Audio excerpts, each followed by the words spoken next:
Thank you very much for standing up for Jesus and the Holy Spirit.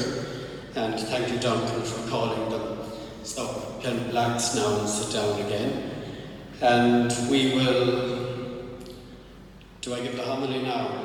I do. See, Duncan guides me in everything, because I'm like the waiter in Faulty Towers. I know nothing. There are times in my life as a priest when I wonder if the Holy Spirit is doing anything at all. And then something happens to remind me that the Spirit is working. There's one example that actually has nothing to do with you so far.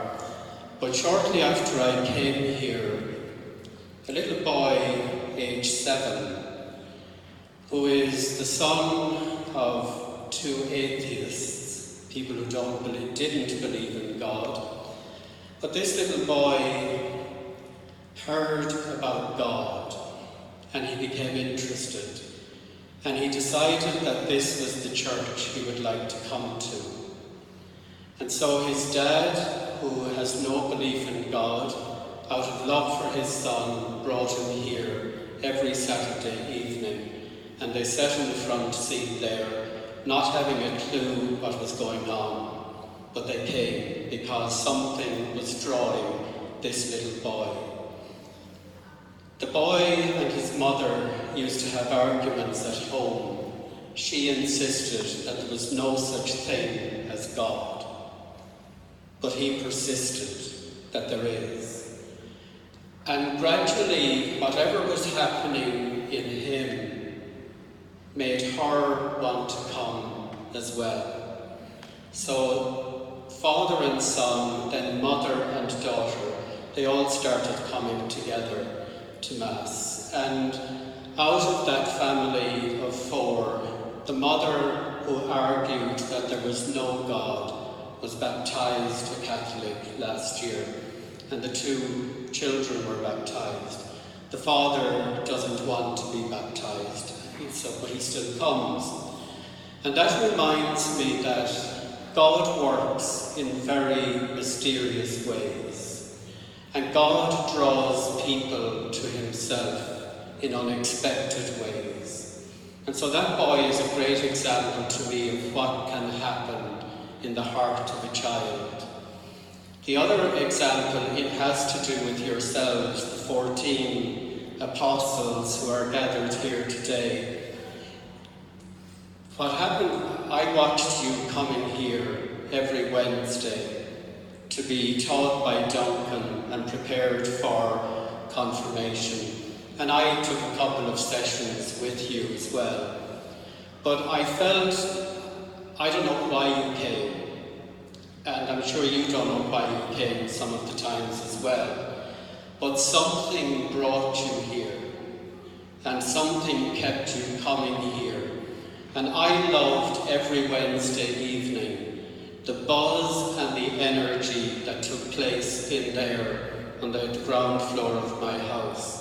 And even though I wasn't very engaged with you, I felt a love for you building up inside in my heart. I just loved every Wednesday evening when you appeared. And it was a very special blessing in my house and in my life. You have probably forgotten that the Gospel we read today, I did a meditation with you on that Gospel on a cold evening in the winter. And that gives us one example of how the Holy Spirit operates. The Spirit is described in the Bible as fire, as a dove, as wind, and as breath.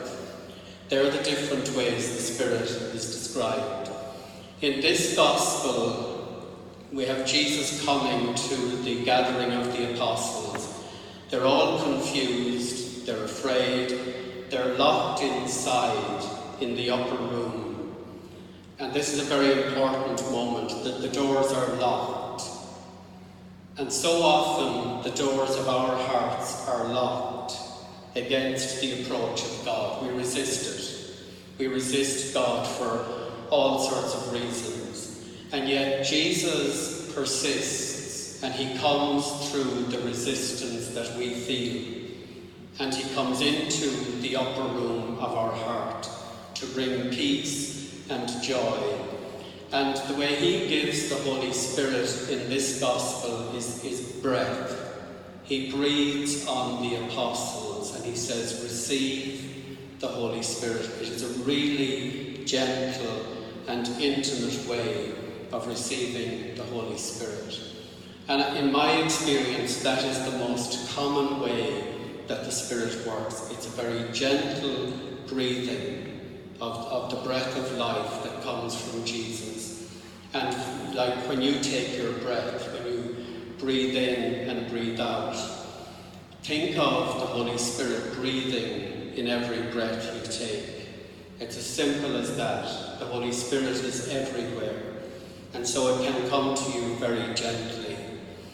There are times when the Spirit does something a bit more dramatic, and the first reading tells us about that. The Spirit, the wind that rushed into the house where they were, and some translations say that the wind rocked the house. Now, we don't often get to feel the house rocking with the wind. I think there are times we would love the house to rock with something. But I had an experience a few years ago.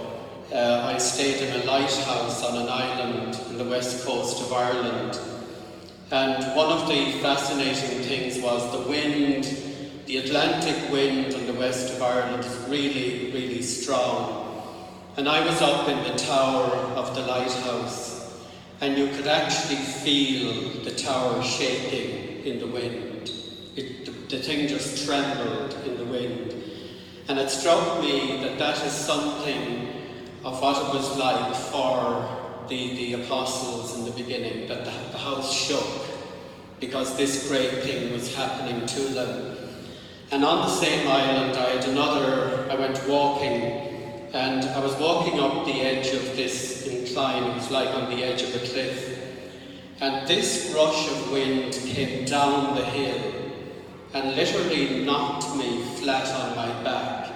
So I was there, I fell right back into the mud, and I felt like a right fool lying there in the mud. And I stood up, and there was a little flock of sheep standing there looking at me and probably wondering, what is this guy up to at all? But it also struck me then that the Spirit can knock you off your feet at different times in your life.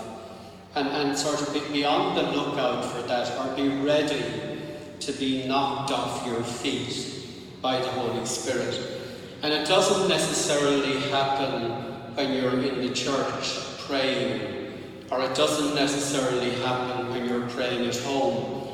But what the praying does for you is that it gets you ready for the sudden moment when the Spirit will blow and knock you off your feet in some way. And I have said it to you that God is alive when you play your sport. He's alive in you then in a very real way. He's alive in you in whatever talent or gift that you have. That God is alive in that. And one of my favourite sports people of all time was Ayrton Senna. He was a famous Formula One driver who was actually a practicing Catholic and read his Bible every day. But there's a documentary about him, and he describes his best experience of God was when he was on the racetrack and he was driving at some insane speed, and he transcended himself in that speed, and there he felt the presence of God in a very real and powerful way.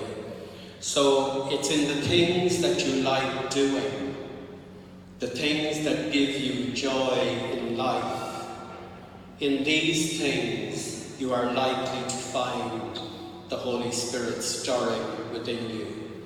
And so that's my prayer, is that you will be ready and that today will open the door of your heart to that moment of mystery and magic when the Spirit will surprise you.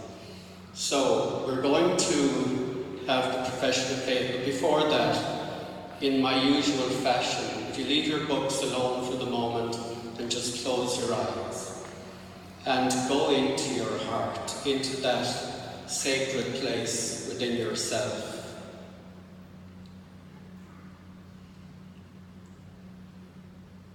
And just take a deep breath. Just breathe in and breathe out naturally.